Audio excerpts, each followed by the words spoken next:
اب بات کرتے ہیں اس شخص کی جس کا فتنہ اس زمانے میں بھی تھا اور آج بھی اس کا فتنہ باقی ہے۔ وہ بدبخت کون تھا؟ مرزا غلام احمد قادیانی۔ یہ 1839 یا 1840 عیسوی میں پیدا ہوا اور 1886 میں مرزا نے اپنی نبوت کی بنیاد رکھنا شروع کی، جو کہ جھوٹے اور عجیب و غریب من گھڑت الہام اور کشف وغیرہ پر مبنی تھی، جو کہ آج بھی اس کی بدنام زمانہ کتاب براہین احمدیہ میں موجود ہے۔ اس کے بعد مرزا قادیانی نے 1901 ایئر میں حقیقی نبوت کا دعویٰ کر دیا۔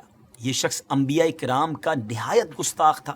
حضرت عیسیٰ علیہ الصلوۃ والسلام کے بارے میں لکھتا ہے کہ آپ علیہ الصلوۃ والسلام کے بہت سے معجزے مشہور ہیں، لیکن حق بات یہ ہے کہ آپ سے کوئی معجزہ ظاہر نہیں ہوا، معاذ اللہ۔ دعوی نبوت کے بعد مرزا کی رگ شیطانی مزید بھڑکی تو اس نے خدائی کا دعویٰ کر ڈالا۔ لکھتا ہے کہ میں نے نیند میں اپنے آپ کو ہو بہو اللہ دیکھا اور میں وہ اللہ ہوں۔ پھر میں نے آسمان و زمین بنائے اور کہا ہم نے آسمان کو ستاروں کے ساتھ سجایا ہے۔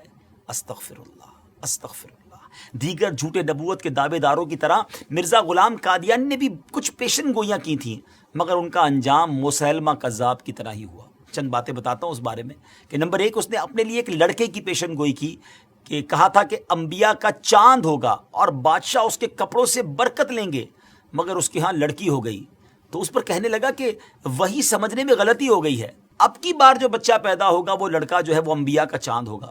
اس بار بیٹا تو ہوا مگر چند روز بعد ہی مر گیا۔ بادشاہ تو دور کی بات ہے، کسی محتاج نے بھی اس کے کپڑوں سے برکت نہ لی۔ نمبر 2، اس نے ایک اور پیشن گوئی کی کہ آسمانی بیوی کی پیشن گوئی کی اور اپنی چچا زاد بہن احمدی کو خط بھیجا کہ اپنی بیٹی محمدی بیگم میرے نکاح میں دے دے۔ اس نے صاف انکار کیا، اس پر دھمکیاں دی اور پھر کہا کہ وہی آ گئی ہے، ہم نے تیرا نکاح اس سے کر دیا ہے، اور یہ کہ اس کا نکاح اگر تو دوسری جگہ کرے گی تو 2.5 یا 3 برس کے اندر اس کا شوہر مر جائے گا۔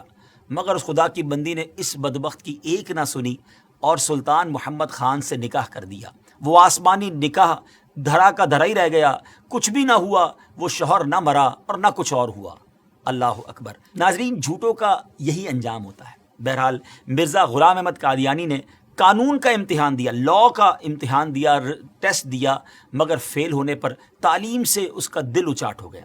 کمزوری دل و دماغ کا مرض پوری عمر رہا، کئی بیماریاں اس کی زندگی میں اس کے ساتھ تھیں۔ 26 مئی 1908 میں یہ لاہور میں اس کو ڈائریا ہوا اور گندگی کے عالم میں، جی ہاں، جب اس کا آخری وقت آیا تو وہ واش روم میں تھا، گندگی میں لت پت تھا، اور لوگ اس کی لاش کو دیکھ کر یوں سمجھیے کہ عبرت کا نشان اس کی لاش بن گئی۔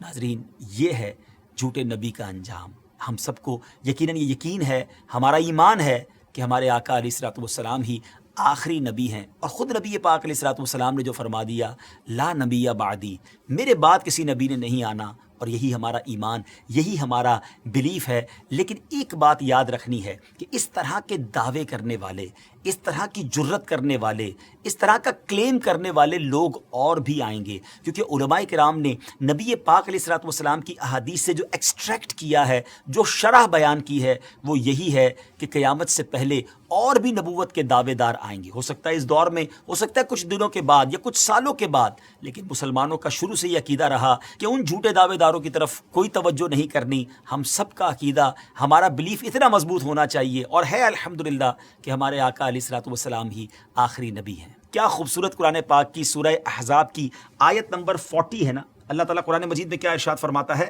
ما کان محمد ابا احد من رجالکم ولکن رسول اللہ وخاتم النبیین وکان اللہ بکل شیء علیما۔